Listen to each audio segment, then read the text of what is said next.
Hi all, good evening. Welcome to Brilliance NEET classes in Qatar. I'll be taking some short questions from NEET classes. Especially I will be discussing some questions from living world and biological classification. Hope you will enjoy the session. So let me start with my question discussion.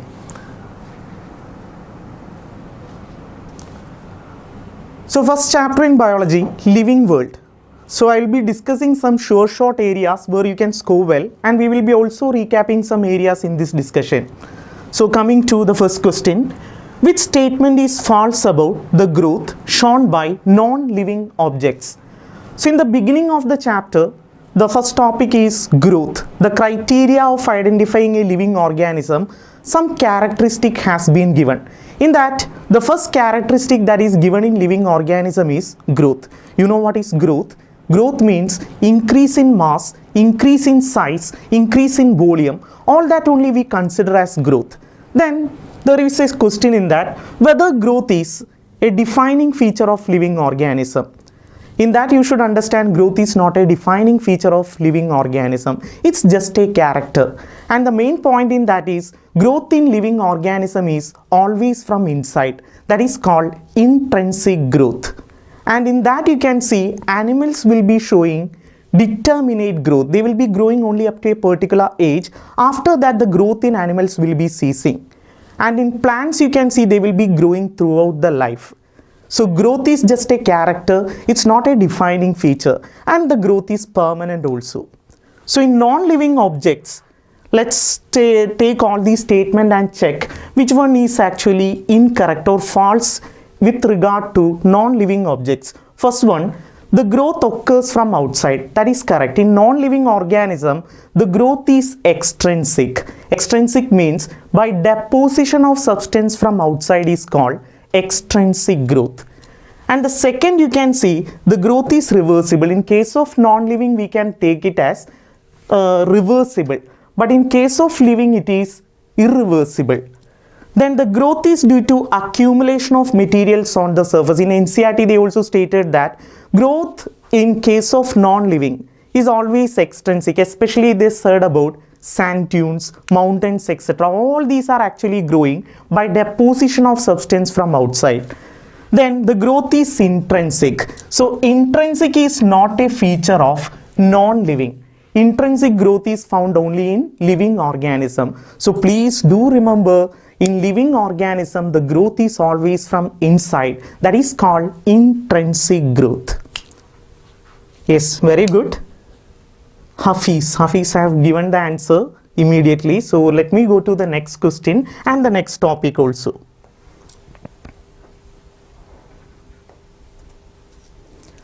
Mark the incorrect statement with respect to metabolism. So what is metabolism? You already know.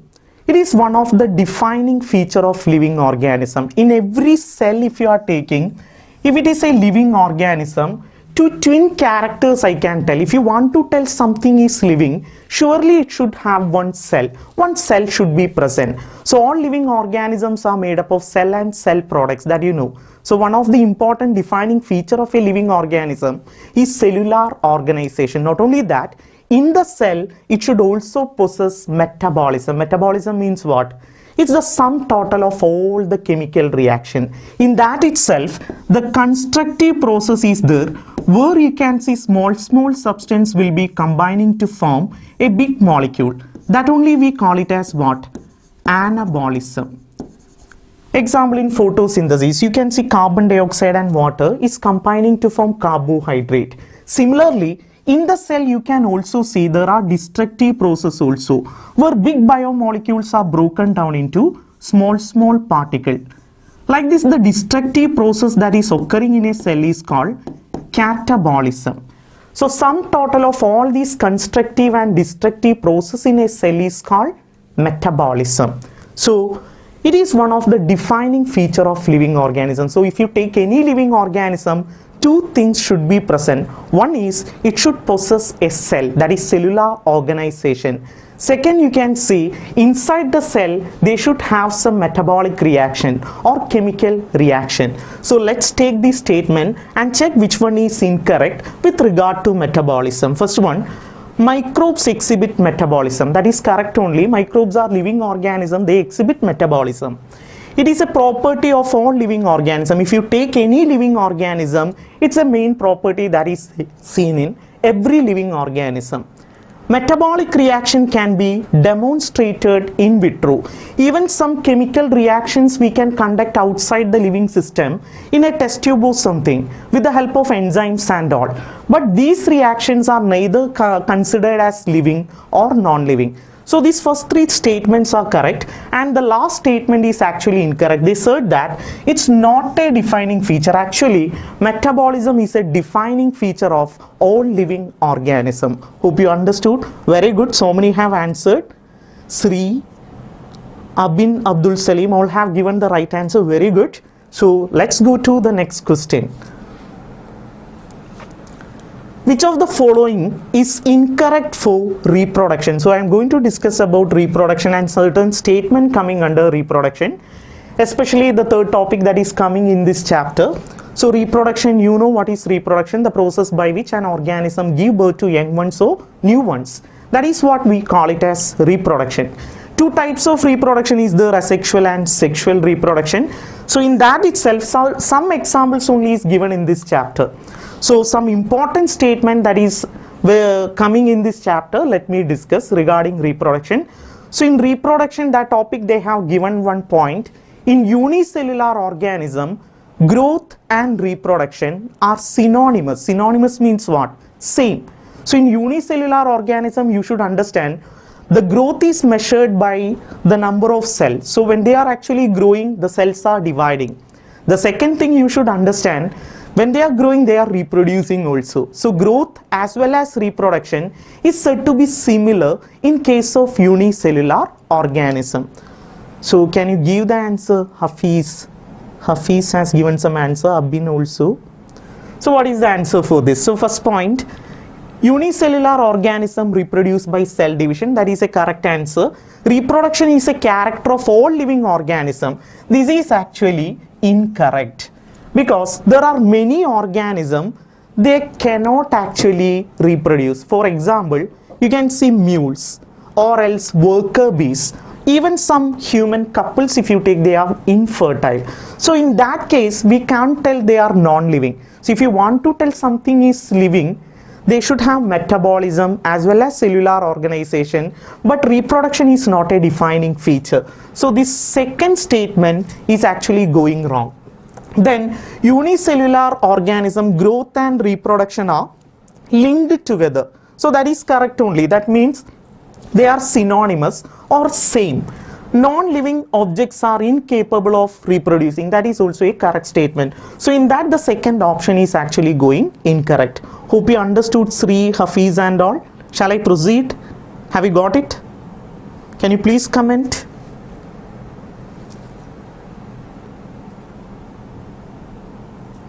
Yeah, very good, Sri. In multicellular organism, growth and reproduction are mutually exclusive. Okay.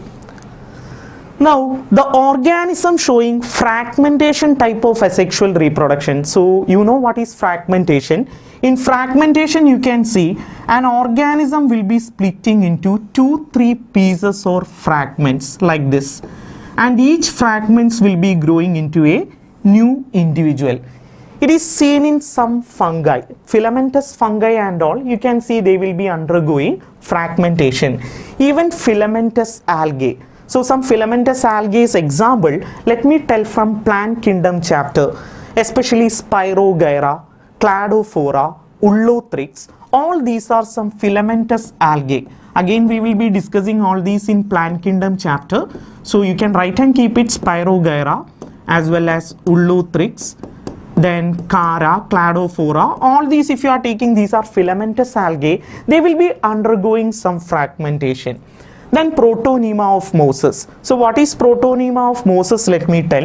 In bryophytes, Moses actually will be having a stage in which they will be producing a structure called food, seta and capsule. Inside that they will be producing some spores. These spores, when falling in the soil, they will be producing some multicellular structures like this. which can grow into a new plant. This structure is actually called protonema. So this protonema of mosses are able to undergo fragmentation. Along with that, you can add one more point, even they undergo budding. Again, we can discuss it in plant kingdom chapter. So hope you got it. Okay, the answer is given. All of the above are undergoing fragmentation. Next one, which of the following is incorrect regarding scientific name? So you know about nomenclature, the scientific naming of organism in such a way they are known in that particular name all around the world. And here there are some criteria of scientific naming and all. Let's discuss about it. So these are also known as common names. So these are not known as common names. Common names are vernacular names only. Scientific naming means it's the naming of organism in such a way that they are known all around the world. So actually one is going wrong. Very good. Sri has given the answer first, I think. No, Hafiz has given it. Then Abin also has given. Very good. Then these ensure each organism has only one name. We cannot give the same name to different organisms. So there are some rules and regulations for naming organism. Especially for naming a plant, you have to refer International Code of Botanical Nomenclature, and for naming an animal, we have to refer International Code of Zoological Nomenclature. So after referring that only we can give a particular name so that the name is not repeating. And even we have to use certain criteria for naming the organism that we will discuss in the next question and all. Then these have two components. You know that whenever you are naming an organism, the first part of the name is the genus and the second part is the species. And the genus name, the first letter should start with capital and remaining all should be small letters. And they are universally accepted. And mainly they are used for research purpose and all. So going to the next question. According to binomial nomenclature, every living organism have, from the name itself it is there, binomial. So it is the system of naming organism with two parts. You know the scientific name for mango, Mangifera indica. In that the Mangifera is the genus and indica represent the species. So Mangifera indica, you should understand the Mangifera is the genus part and the specific epithet or species is represented by indica. So here it is the naming of organism using two parts. The answer is 2. One scientific name with two components, that is binomial nomenclature. But even trinomial nomenclature is also there. There you can see a name will be having three parts. In evolution, I think you have heard about Homo sapiens sapiens or Homo sapiens neanderthalensis or else Homo sapiens fossilis. Like that, trinomial nomenclature is also there. Under a species, if so many varieties are there, then we would be using trinomial nomenclature also. So I think Abin, Hafiz, all of them have got the answer. Very good. Now let's go to the next question. Which of the following is incorrect with respect to a species? So the term species was given by John Ray. It is the basic unit of classification and it will be including all those organisms which will be looking alike and they can interbreed. So this concept was given by Ernest Mayr. So a species usually include those organisms that look alike and which can interbreed among themselves to produce a fertile offspring, that is called as a species. So here what all options are given, let's check. A group of individual organisms with fundamental similarity, that is correct. Two different species breed together to produce fertile offspring is wrong. Actually here you can see morphologically similar looking organism which can interbreed and they produce a fertile offspring is considered as a species. Human beings belong to the species sapiens is correct. Panthera has many species under that, like Tigris leopardus and all. So you know what is genus. Under a genus, related species are actually kept.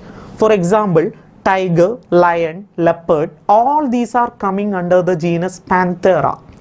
So a genus which is having more than one species What is the term for that? Can you please make a comment? What is the term for a genus that include more than one species? Anyone? Can you please make a comment? Let's see how many of you will be commenting the answer. I will tell the name of the first person. So if a genus is having more than one species, that is said to be polytypic. And if it is having only one species, we call it as monotypic. So Panthera is polytypic. Polyspecific is wrong, Hafiz. So here the answer is polytypic. A genus having more than one species is called polytypic. Then if it is having only one, we call it monotypic.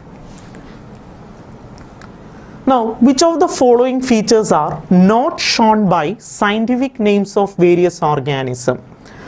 Scientific name, it consists of two components. You know, the first component is the genus and the second is the species, and they have Latin origin. To show the Latin, you can't give any names in any language and all these are actually Latinized. Then they always have Lin abbreviation. Always you should write the author's name at the end and all. Lin stands for Carolus Linnaeus, but all the names are not given by Linnaeus. So you cannot write Lin always at the end of a scientific name and all. You should always write the author's name. If it is given by Linnaeus, you can write Lin. So this option is actually going incorrect. They are printed in italics, and the purpose of printing in italics is to show the scientific, to show the Latin origin, and only we are actually printing it in italics. Next question, the correct sequence of taxonomic study. So usually students have a confusion. When I ask taxonomy, they will tell it is classification. No. Technically, classification is a part of taxonomy. That is what you should understand. And the taxonomy is having 4 steps. So whenever in the biodiversity, you know, so far 1.7 to 1.8 million organism has been discovered, described and all. And when this new organism we are learning, we should actually learn the character of the organism. So the first step in taxonomy is characterization. After learning all these characters only, we start locating the position of organism in the taxonomic hierarchy, starting from the kingdom to species, and we will be arranging them in different taxon. So that locating the position is called identification. So after characterization, learning the character, and second is identifying the location of organism from kingdom to species, and we start grouping the organism according to similarities and dissimilarity. That is called classification. And when you are reaching up to the genus and all, if you find it is a new organism, you should name it also. That is actually called nomenclature. So the 4 steps in taxonomy. One is characterization, second is identification, third is the classification, and finally it is nomenclature. So the answer to the question, have you got the answer? The answer is 4.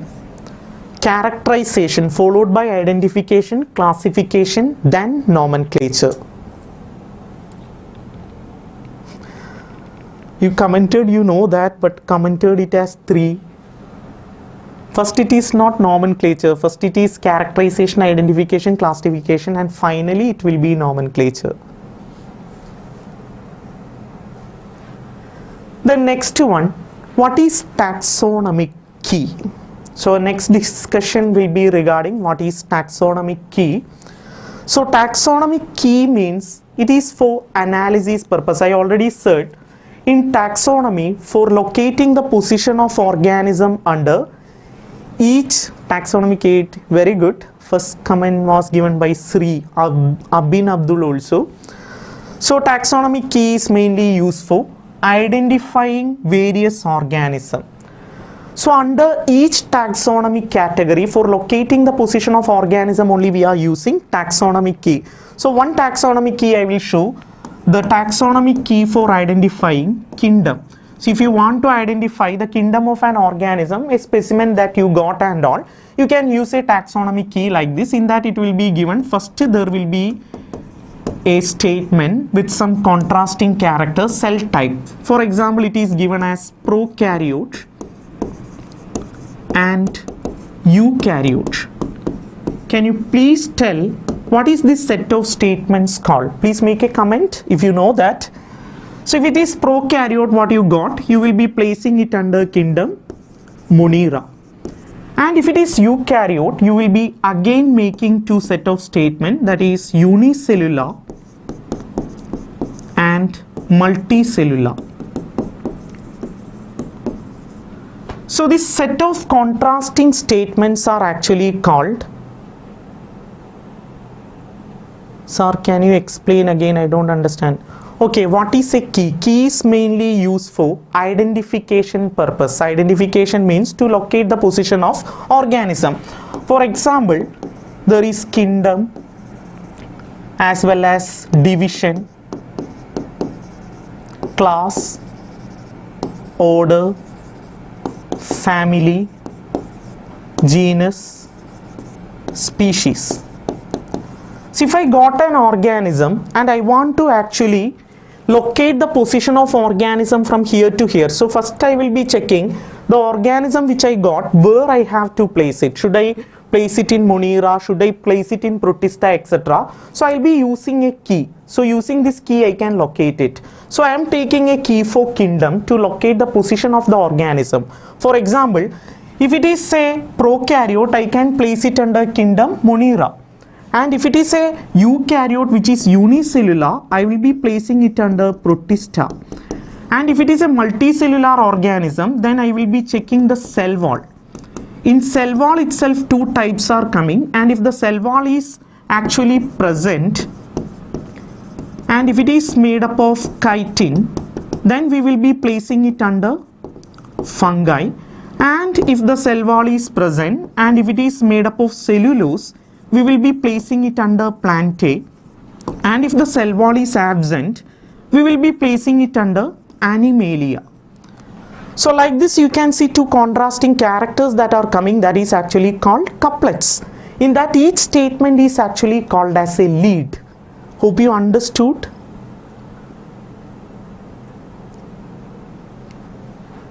Jas, have you understood?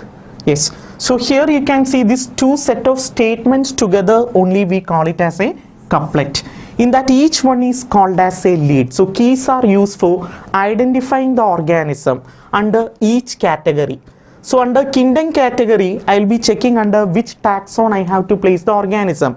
For example, if I understood the organism which I got is plantae, I will be now taking a key for divisions coming under plantae. Like that I will be locating the organism from the kingdom to the genus, species, etc. That is called identification. So if it is a new organism, I have to name the organism also. So these are actually the these are actually the different steps that are coming in taxonomy. Now, which one of the following statements given below is not included in universal rules of nomenclature?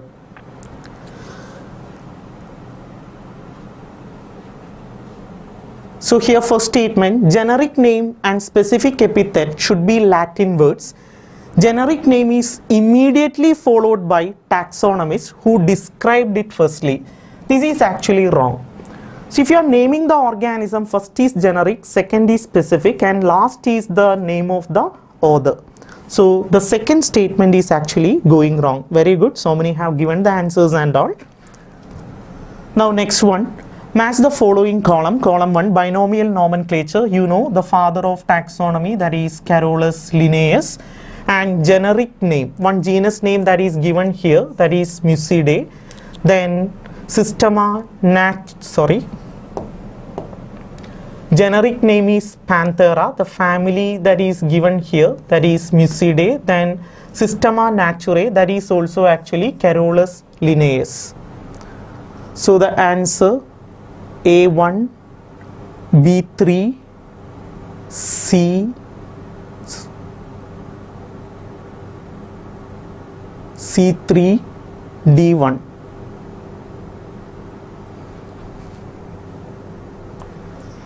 So here This table you have to learn correctly. From this table you can understand so many things, so many types of questions will be coming here. So one question let me ask. Name the rank for wheat which is same as hominidae. Give the rank of wheat which is same as hominidae. So what is actually asked in the question? Have you understood? So you have to give the rank of wheat that is same as hominidae. Like that a question is coming means you should understand. You have to select family of wheat. Very good. The first person to answer is Sri. Sri has given the answer. So the answer is Poaceae. So like this you have to prepare for the questions from this table. Don't skip this table in NCERT. You can expect direct question or the twisted questions like this. So some more types of questions from this table I will be showing. Next one. Cat and dog are placed in which family? Cat family, you know, it is Felidae, and the dog family that is coming under Canidae. So related genus will be coming under a family. So here you should understand the cat family is Felidae and the dog family is Canidae, and both of them are actually kept under the order Carnivora.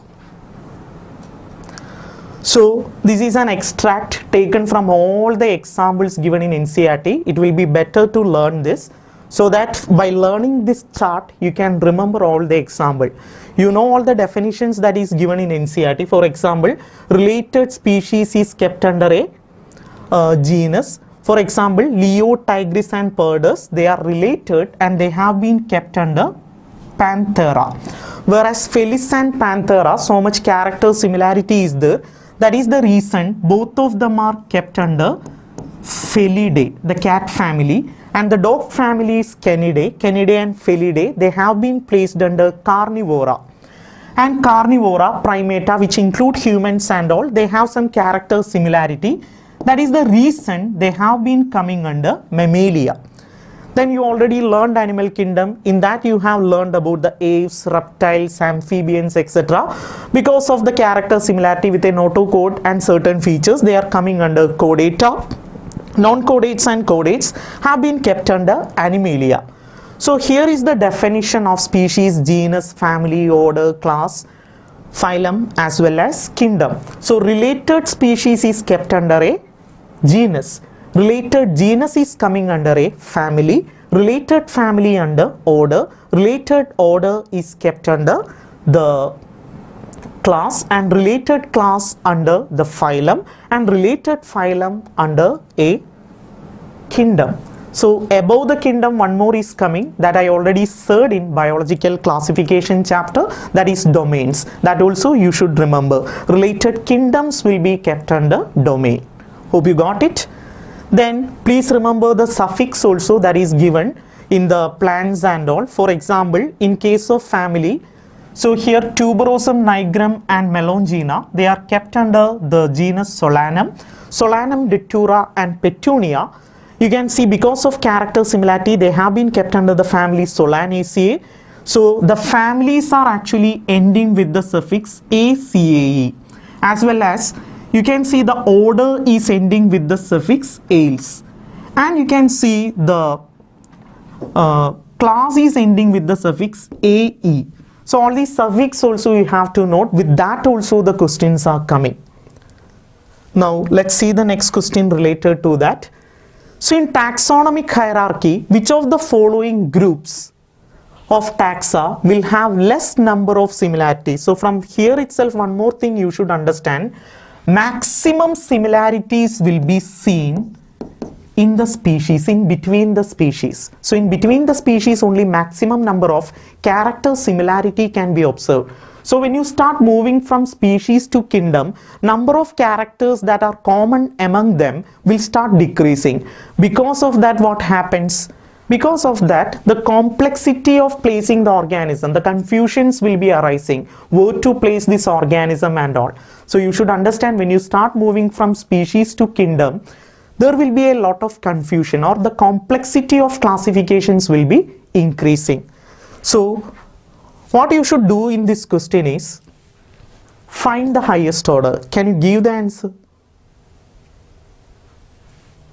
So in that, which one will be having less number of similarity?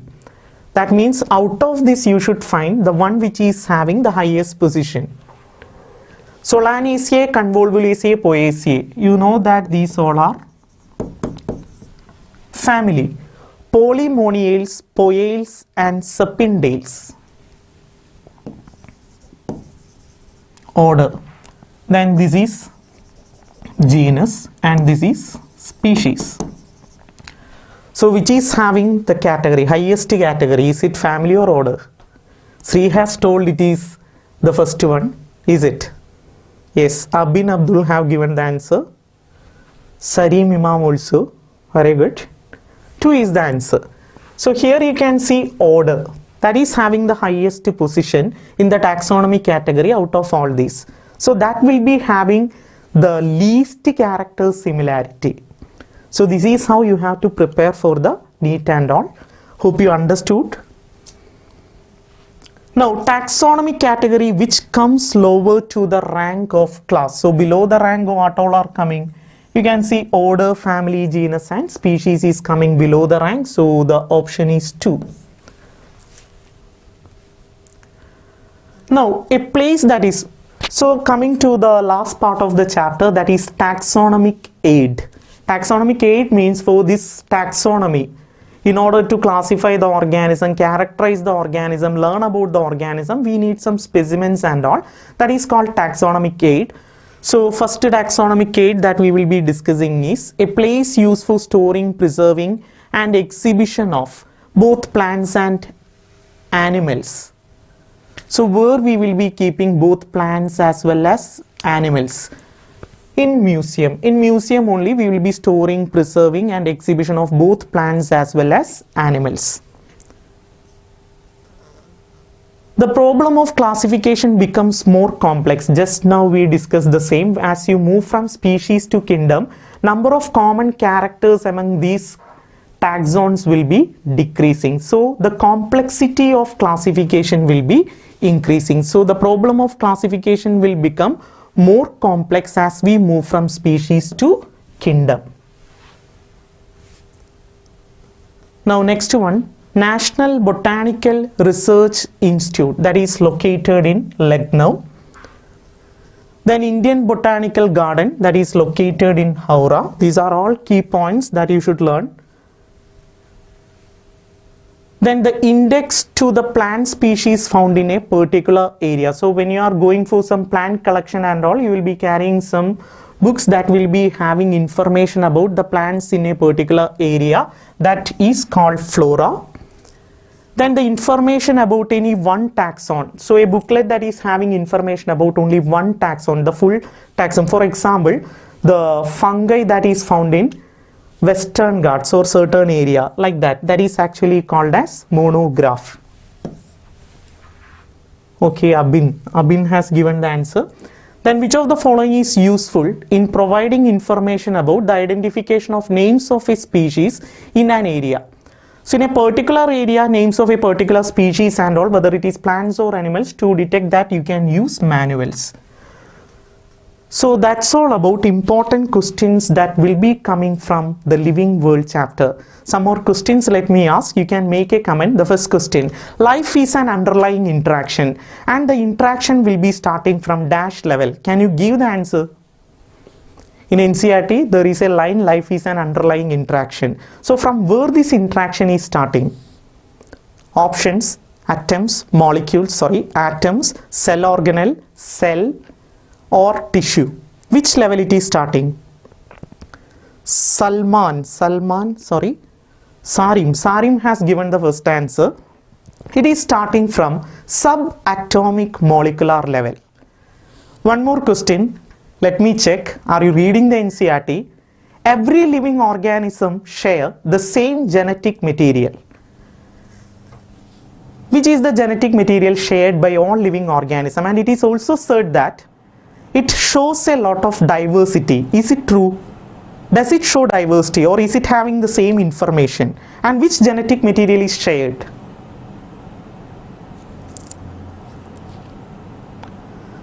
So in evolution, starting from the prokaryote up to the mammalia, you can see they all share the same genetic material.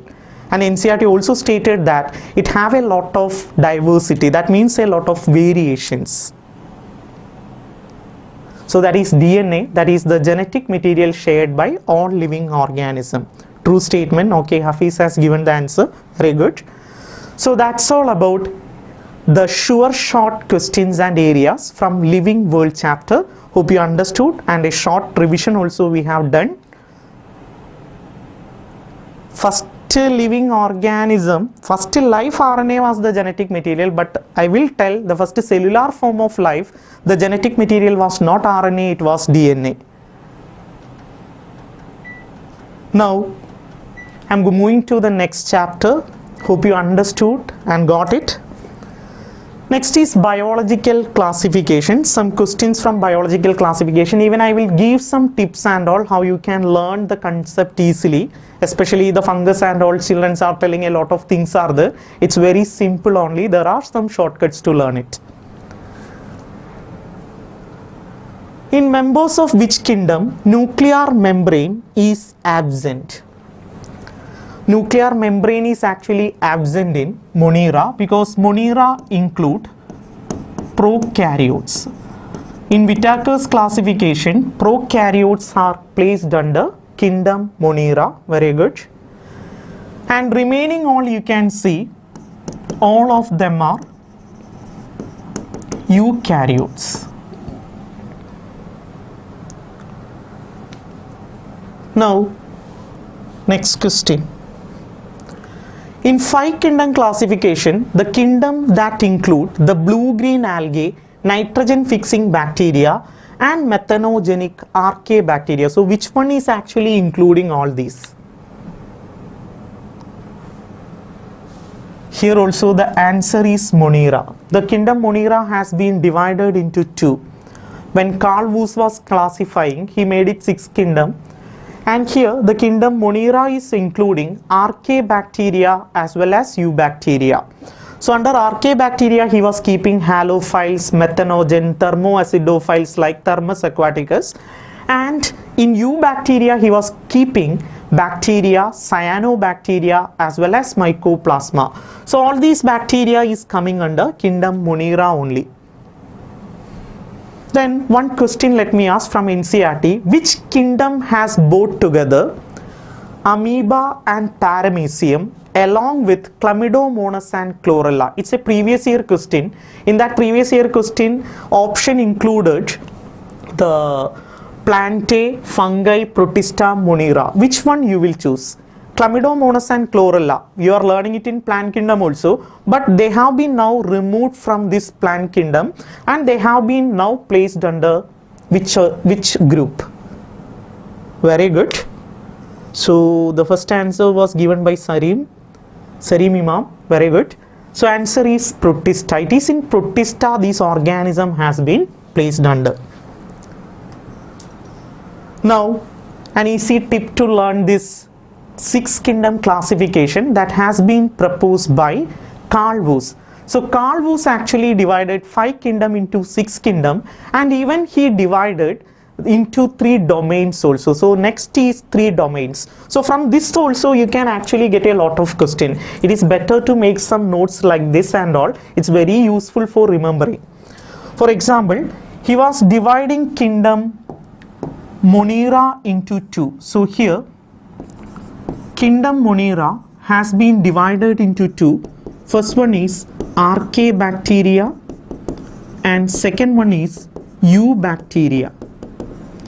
So under archaebacteria you already learned 3 organisms. First one is the salt loving bacteria, that is called halophiles. Then second one is the one which is growing in hot springs and all, that is thermoacidophiles. You know about Thermus aquaticus. You learned it in PCR and all. Then you also might have learned about biogas plant. In that the methanogens, methanobacter and all are coming. Methanogens are also found in the marshy area as well as in the rumen of cattle. So here kingdom Monera has been divided into 2 kingdom by Carl Woese. So the 5 kingdom classification is now becoming 6 kingdom. First kingdom will be Archaebacteria, second one will be Eubacteria. And in Eubacteria only you are learning about which organism? Bacteria, Cyanobacteria, as well as Mycoplasma. So his classification, if you take Whittaker's classification, you should understand it is purely the evolution based. How in evolution the organism evolved, the same order only he has actually done the classification. So from this prokaryotes only around 1.5 billion years back, you can see the eukaryotes are evolving. So in that the Protista has been coming. And the Protista you can divide into 3. You can see there are some saprophytic protists. They were actually giving rise to fungus, that is the slime molds. So from them only fungi was evolving. Then second is the photosynthetic protist. In photosynthetic protist only you have been learning about dinoflagellate as well as the chrysophytes and even the euglenoids. From all these only what was evolving, you can see the pigments in euglenoids are same as higher plants. So from them only in evolution you can see the plantae has evolved. And the primitive animals that are heterotrophic in nature, that are protozoans. So in the chapter you will be discussing about, we have already discussed about amoeboid protozoan as well as the ciliated protozoan like Paramecium and the flagellated protozoan like Trypanosoma, and even we have discussed about the sporozoan like Plasmodium. From them only animals has evolved. So we can take the Protista as the third kingdom, fourth is fungi, fifth is plantae and sixth is animalia. So according to Carl Woese, he divided Monera into 2 kingdoms. So totally it becomes 6 kingdom. Even Archaebacteria was considered as first domain. This is the second domain, and third domain was including all these, that is considered as Eukarya. So this is the shortcut for learning all these. So from here also you can do a lot of questions. Hope you got it. Now next one, during favorable condition bacteria mainly reproduce by, very important. This is coming not only in biological classification chapter, the same point is there coming to reproduction in organism grade 12. So the most common method of reproduction in bacteria is fission, especially in favorable condition. Unfavorable condition they will go for spore formation, that also you should remember. And sexual reproduction is also there in bacteria, but that is very primitive using a structure called pili. So let me ask, what is that most primitive method of sexual reproduction in bacteria called? Please comment. So in favorable condition they undergo binary fission, that is the most common.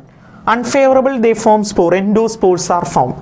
In sexual reproduction, okay, Sarim is giving the answer every time. So first answer is given by Sarim. It is conjugation. Sri Veda also has given the answer. Excellent. So conjugation is the method of sexual reproduction in bacteria that is very primitive. Which structure is used for conjugation? Can you please make a comment? Let me check. How many of you know that? It will be again coming in Cell the Basic Unit of Life chapter. So if you know that, please make a comment. Okay, Sri Veda has given the first answer. The answer is pili. Pili is the structure that is actually used for conjugation. Then one more question. Which kingdom is showing maximum metabolic diversity? Options: Protista, Monera, fungi, plantae. Which kingdom is showing maximum metabolic diversity? Sri Veda itself has given the answer for the first time. So here, very good. The answer is Monera. Highest metabolic diversity, highest nutritional diversity, all these has been seen in kingdom Monera. Now coming to the next question, this one you should give the answer. What is transduction? Transduction we already discussed. So can you comment the option? After that I will tell. No, it's not one. Will anyone give the answer? No. It is 2. Transfer of genes from one bacteria to another bacteria by a virus, by the bacteriophage. If a bacteriophage is picking the genes from one bacteria and if it is transferring to another bacteria, that is called transduction. So in NCERT, transduction is given, so you should understand what is transduction. Hafiz and Sri has given the answer, very good. So here you should understand transduction. No?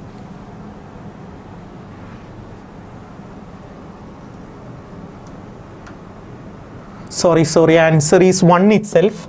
It's not 2. Transfer of genes from one bacteria to another bacteria by virus. Okay, it's 1 itself. So it's not 2. Here I thought here if the virus is coming, it's establishing through contact is conjugation. 1 is the answer. The answer. So you should understand, from a bacteria to another bacteria, if the genes has been picked and it is transferred by a bacteriophage. So a bacteriophage is uptaking these genes. After that, if they are going to put these genes into another bacteria, then it is called as transduction. So answer is 1 itself. Now moving to the next question. Select the correct statement. Cholera, typhoid, tetanus are well-known diseases caused by virus. That is wrong. You already know cholera is caused by Vibrio cholerae. Typhoid is caused by Salmonella typhi. Tetanus is caused by Clostridium tetani. All these are bacteria, not virus. Then dinoflagellates, euglenoids and slime molds are placed under kingdom Monera. That is also wrong. They have been placed under Protista. So in these cases and all confusions are coming, you can refer that chart we have drawn in the beginning. So that chart is important. From that you check. You are getting all the points regarding each and everything. So that is the best way of learning NCERT and all. Please simplify it and learn nicely. Then members of kingdom Protista are primarily aquatic. Then let me ask some question. Primarily aquatic, you can see dinoflagellates, chrysophytes, euglenoids, all these are aquatic in nature. Which one is mostly marine? Out of dinoflagellates, chrysophytes, as well as the euglenoid, which one is exclusively marine?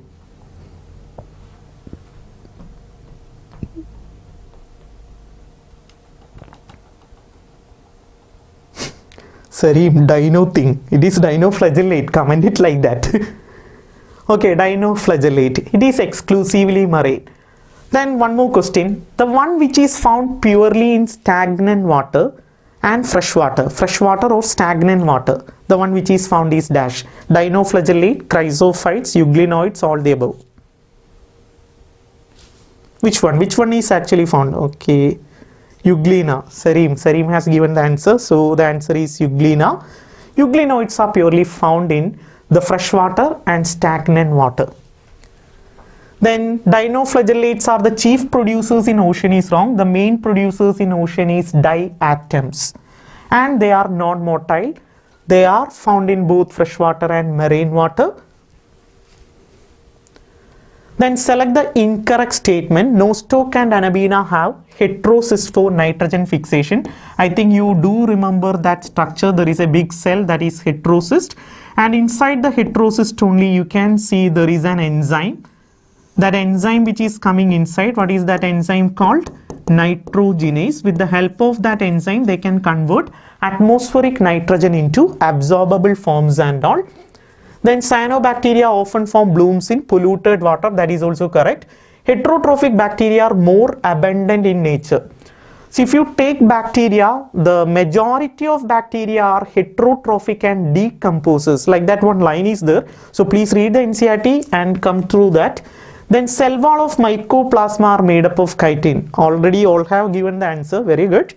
So here you can see Mycoplasma doesn't have a cell wall, and here they are having only cell membrane. So in that 5 kingdom classification table, you can write it there itself, cell wall under Monera, exception is Mycoplasma. Now one more question let me ask, a statement, you can tell whether it is right or wrong. Penicillin, if I am using against Mycoplasma, Mycoplasma is sensitive to penicillin, antibiotic. If I tell that statement, is it correct or wrong?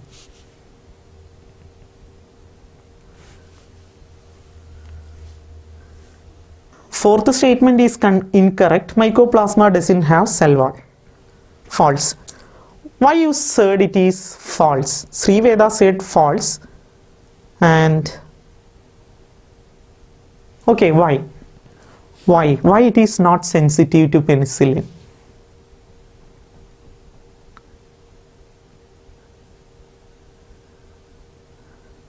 Because we are using penicillin antibiotics means especially they will be acting on the cell wall, they will be breaking the cell wall. So here Mycoplasma doesn't have a cell wall, so they are not sensitive to penicillin. That is the answer. Some of them have commented, excellent. So that is some connection question with microbes chapter. Like that also you can expect question when we are completing. Then next one, which of the following is correct? All slime molds are haploid. This is correct actually, lower organism, these slime molds and all. Every slime molds you can see they are haploid only, they don't have 2 sets of genes and chromosome. Protozoans lack cell wall. That is incorrect. Some protozoans have cell wall, especially the amoeboids that is found in marine ecosystem and all. Shells or cell walls are actually found. Dinoflagellates are non-motile, that is also wrong. Dinoflagellate, from the name itself you understood they have 2 flagella and also they are actually motile.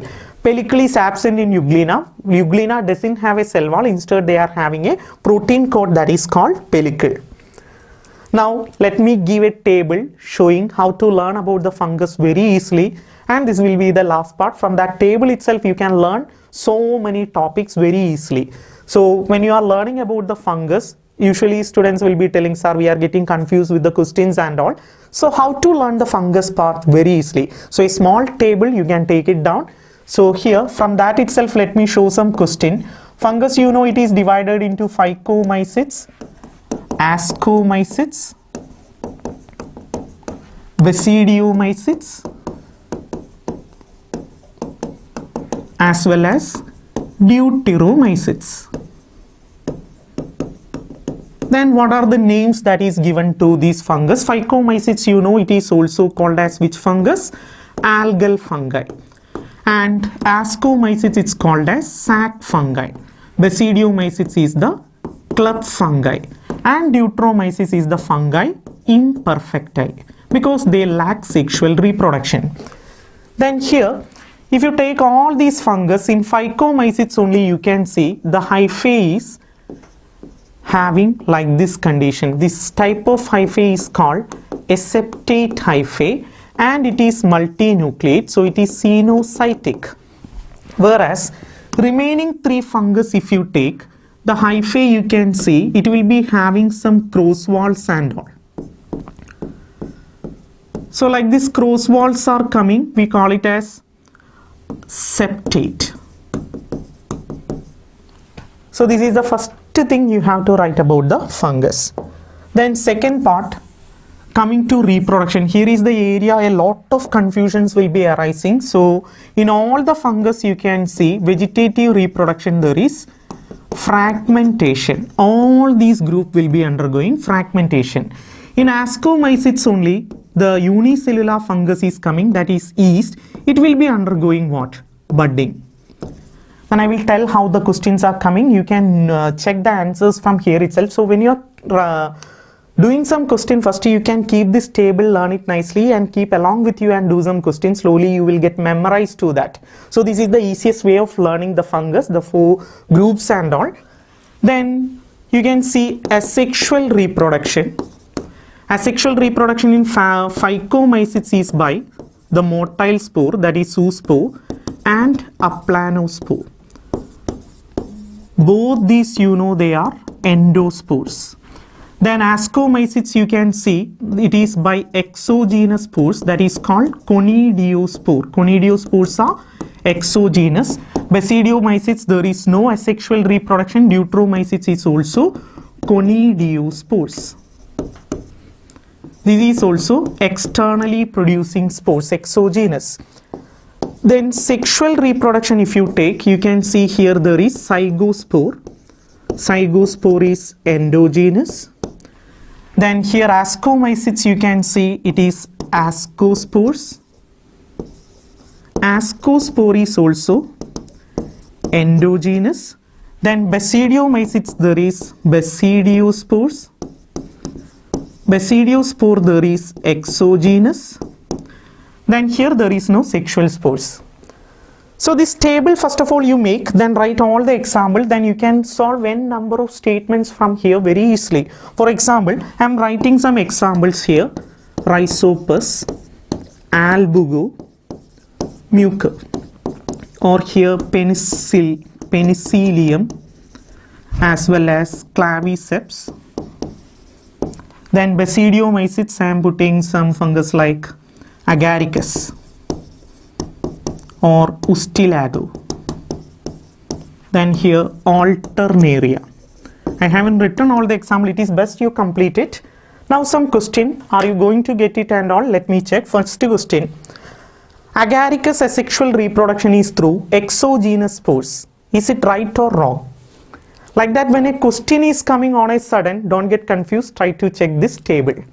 Then easily you will understand. So if I am telling agaricus, the asexual reproduction is through exogenous spores. Is it right or wrong? It is actually wrong. Here you should understand there is no asexual reproduction in agaricus. There is no exogenous spores. So like that only the statements will be coming. So better make short notes like this and all. So for easily memorizing and all. So that's all about the sure short questions from this area. Then virus and all some topics will be there that we will discuss in another session. So bye to all. Hope you enjoyed the session and hope it was very helpful. Okay then, bye. Brilliant Qatar, your trusted coaching partner for IIT, JEE, NEET, Science and Commerce tuitions with 10 years of excellence in quality training. Brilliant Qatar.